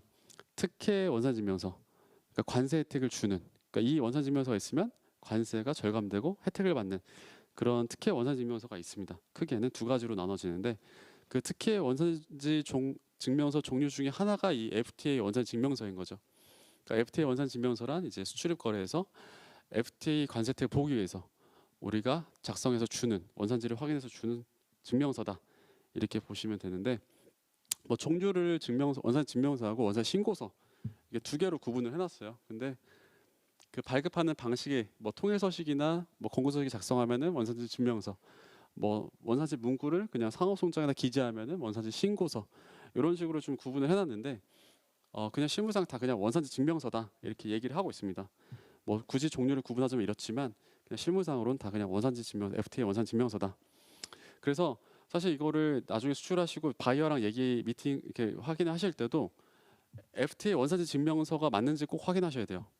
그 바이어가 요청하는 서류가 뭐 FTA 원산지 증명서가 맞는지 간혹가다 이거를 그냥 원산지 바이어가 원산지 증명서를 줘 이렇게 해서 일반 원산지 증명서를 발급하시는 경우도 있거든요. 일반 원산지 증명서 발급을 하셨던 기업들은 당연히 이 바이어가 일반 원산지 증명서, 비특혜 원산지 증명서를 발급해달라고 하는구나라고 해서 일반 원산지 증명서 발급하는 경우가 있는데 실제로는 관세 혜택을 보기 위해서 FTA 원산지 증명서를 요청을 했던 사례가 있습니다. 그래서 반드시 바이어랑 얘기하실 때도 이게 FTA 원산지 증명서, FTA CO를 발급을 해줘야 되는지를 꼭 이게 명칭을 정확하게 확인을 해보실 필요가 있습니다. 그리고 FTA 원산지 증명서 발급 유형이 기간 발급하고 자율 발급이 이제 두 가지로 나눠진다고 아까 말씀드렸는데 기간 발급 말 그대로 기간을 통해서 발급하는 거. 우리나라에 발급하는 기간은 세관하고 이제 상공회의소가 발급을 하고 있습니다. 그래서 보통 근데 상공회의소에서 많이 발급을 하세요. 네, 그래서 이게 통계적으로도 상공회의소로 이제 기간 발급 기간 두 군데지만 실무상으로는 상공회의소에서 많이 발급을 하고 있고요. 그리고 기간 발급 협정인 경우에는 이 대상 협정은 이제 싱가포르, 아세안, 인도, 중국, 베트남, 호주, 뭐 알셉, 인도네시아, 캄보디아, 인도네시아. 그러니까 그런 좀 아시아 계열 국가들이 많이 있죠. 맺은 협정 중에서. 그리고 자율 발급 같은 경우에는 이제 수출자가 보통 이제 수출자가 이제 발급을 하는 거죠. 그래서 뭐 칠레, EU, FTA, 미국, 튀르키예, 캐나다, 호주, 뉴질랜드, 콜롬비아, 페루, 중미, 영국, 알셉, 이스라엘, 캄보디아, 인도네시아 같은 경우에는 이제 자율 발급을 인증 수출자인 경우 단계적으로 이제 한다 이렇게 되어 있고요. 그래서 여기 정해진 발급 방식으로만 각각의 협정에서 정해진 발급 방식으로만 FTA 원산지 증명서를 발급하셔야 돼요.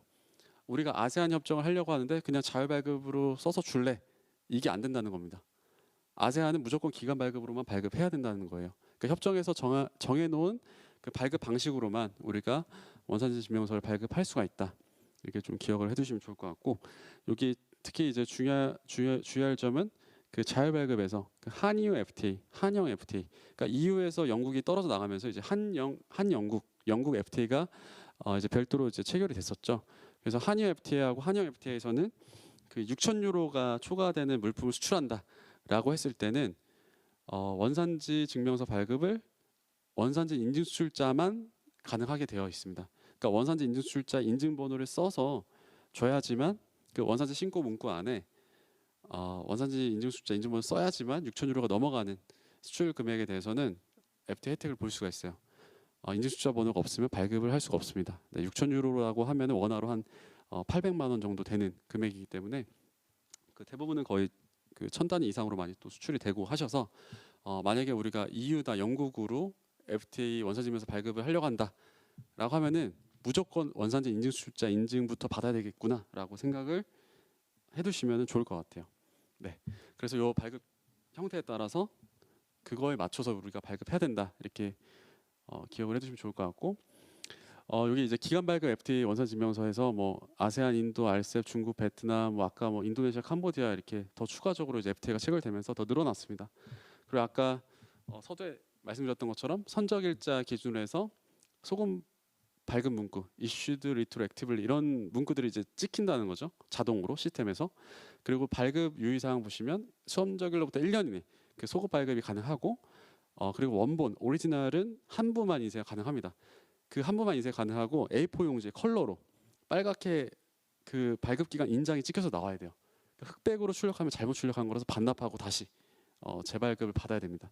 그리고 양면 인쇄 앞에 오리지널이 출력이 되면 그거를 다시 넣어서 그 오버리프라는 기재 요령이라는 그런 양식 그 문구까지도 양면으로 출력이 되게끔 앞에는 오리지널 뒷면은 오버리프 이렇게 해가지고 출력이 되게끔 발급해 주셔야 돼요.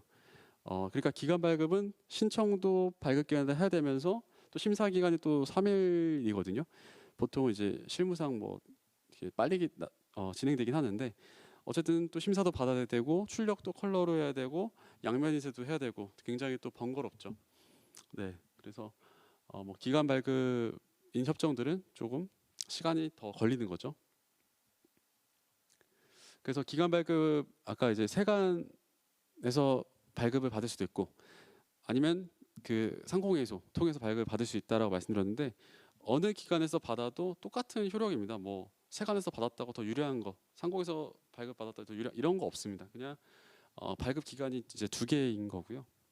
그래서 똑같이 그런 관세청은 유니패스, 상공회의소는 원산지 증명 센터 그 사이트 통해서 이제 발급을 신청해서 발급 받으실 수 있다.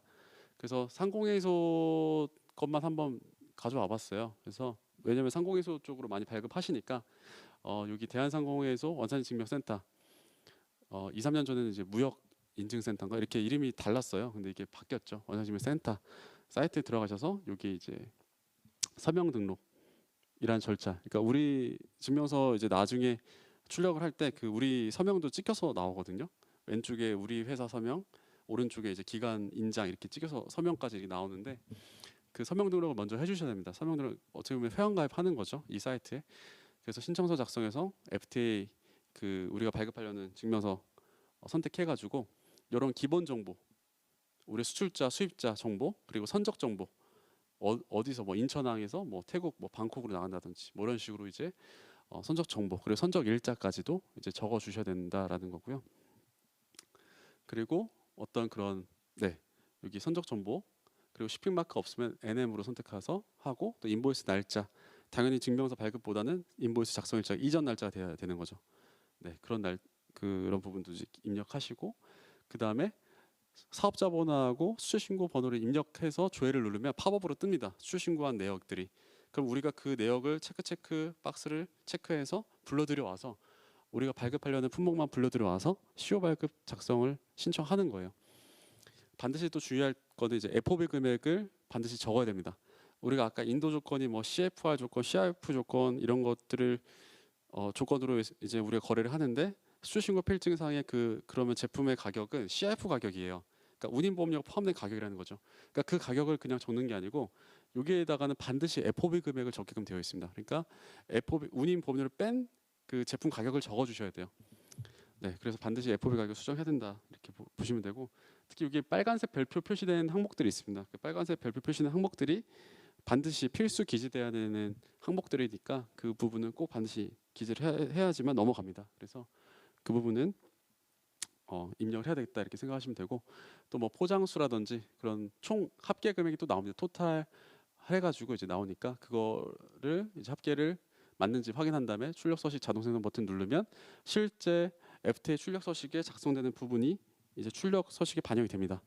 네, 그 다음에 그걸 확인한 다음에 어, 이제 발급 서명권자 서명 우리 회사 이제 등록된 서명권자 이미지를 선택을 해서 어, 뭐 발급 기간에 담당자 연락처라든지 뭐 특이사항 같은 거 기재를 할 수 있게끔 나와 있고요.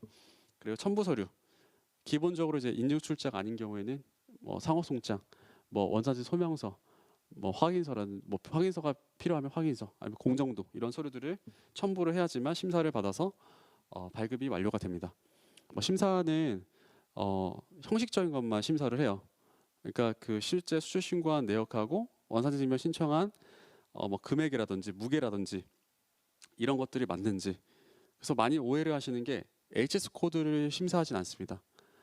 그 원재료에 대한 HS 코드가 맞는지, 그 제품에 대한 HS 코드가 맞는지. 그러니까 발급 기관에서는 그런 디테일한 내용을 심사하지 않아요. 그래서 이런 원산증명서 발급 심사가 완료돼서 발급이 됐다고 해서 그러면 이거 기관에서 이런 HS 코드라든지 이런 내용들을 다 확인해 줬으니까 이거는 우리가 맞는 거구나 이렇게 생각을 하시는 건 오해십니다. 네, 그거는 다 이제 업체에서 자체적으로 이제 하신 거고 심사할 때는 형식적인 서류들 들어와야 될 서류들하고 그런 금액이나 그런 형식적인 것만 심사해서 발급해 준다. 네, 그렇게 알고 계시면 좋을 것 같습니다. 네, 그래서 이제 발급 심사 신청을 해서 심사가 완료되면은 이런 식으로 이제 출력하는 화면이 나와요. 그래서 중요한 거는 이제 상공회수하고 세관하고 발급 기간이 두 군데인데 가장 큰 차이는 세관 그 관세청 유니패스라면은 발급 수수료가 무료입니다. 근데 상공회에서는 그 회원사들한테는 그런 무료 서비스로 제공하는데 회원사가 아닌 비회원사인 경우에는 발급 건당 7,000원의 수수료가 발생이 돼요. 수수료가 7,000원이 이제 발생이 되고 또 최초 이제 서명 등록할 때 등록 비용이 55,000원 또 비용이 발생을 합니다. 그러니까 한 번 발급할 때 62,000원이라는 비용이 발생이 되는 거죠. 네, 그런 또 뭐 공인증서가 없으면 범용인증서 없으면 또 발급도 하셔야 되는 거고 어쨌든 그런 비용적인 또 차이가 있어요.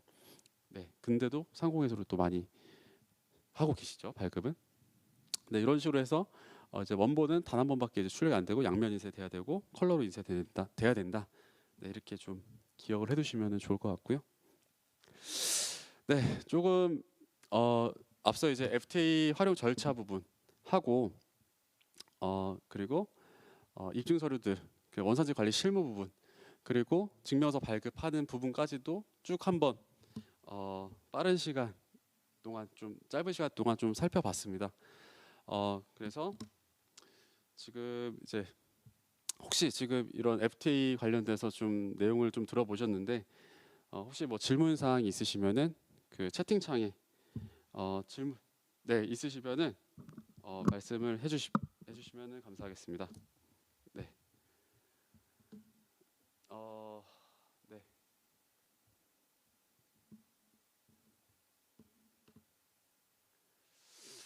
베트남과 미국 수출할 때 허가와 관세를 설명해 달라는 질문이 있었는데요.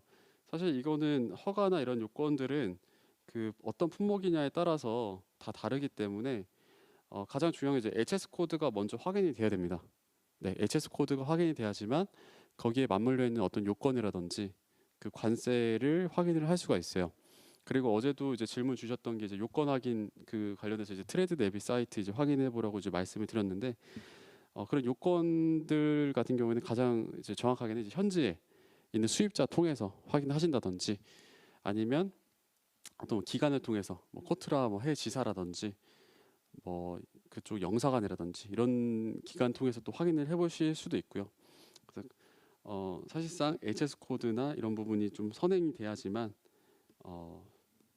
확인이 좀 가능하고요. 네, 사실 뭐 제가 뭐 나라마다의 요건을 제가 다 외우고 있지는 않아서 어쨌든 뭐 주류라고 하셨지만 그 주류도 그거에 맞게끔 그 나라의 그 수입자 통해서 아니면 그 현지 기관 통해서 확인하시는 게 가장 정확하다라고 좀 말씀을 드릴 수 있을 것 같아요. 바로 이거는 사실 제가 답변 드릴 수 있는 영역은 또 아니라서 네, 그런 알 수 있는 절차적인 부분만 좀 말씀을 드릴 수 있을 것 같습니다. 네. 아니면 뭐 그런 식품 쪽이다 하시면은 그런 AT 센터, 그 한국농수산식품유통공사 있죠. AT 센터에 또 수출 관련돼서 그런 또 지원하는 그 Q&A 게시판이라든지 그런 거를 또 하고 있습니다. 그래서 그런 부분에 대해서 그런 기관 통해서 좀 확인해 보시면 좀 더 좋을 것 같습니다.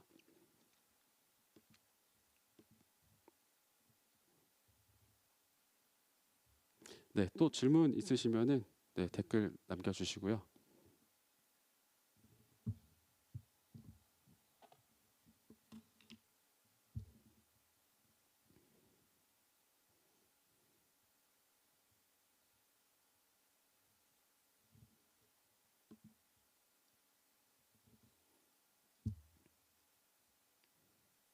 오늘이 또 마지막 또 과정이라서 그런지 빨리 마치고 싶어 하시는 것 같습니다. 네, 네, 댓글이 많이 없네요. 네, 네, 네, 뭐 혹시라도 질문 사항이 뭐 추가로 이제 생기신다라고 하면은 제 강의 교환 이제 첫 페이지에 제 그 연락처 이제 사무실 연락처가 있습니다.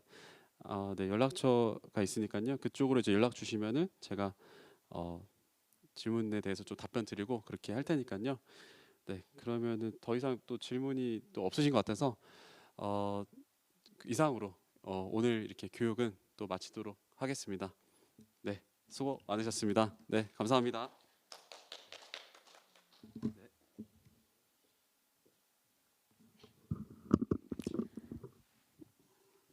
네, 지금까지 GK 관세사무소 이길준 관세사님의 수출 기업의 FTA 활용 실무에 대한 교육이었고 이틀간 교육해 주신 관세사님께 감사의 말씀 드리겠습니다. 네, 지난달부터 시작된 시군구 천연물 기업 그 역량 강화 교육이 벌써 6번째 오늘 마지막입니다. 그래서 오늘부로 모두 종료가 되었고요.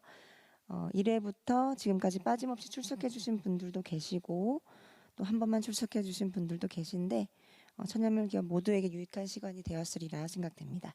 저희 제천한방바이오진흥재단에서는 천연물 기업의 역량 강화를 위한 다양한 지원 사업과 교육을 더욱더 심도 있게 추진하도록 최선을 다하도록 하겠습니다. 네, 이상으로 천연물 기업 역량 강화 교육, 인식 개선 교육을 최종적으로 마치도록 하겠습니다. 참여해 주신 모든 분들께 감사드립니다.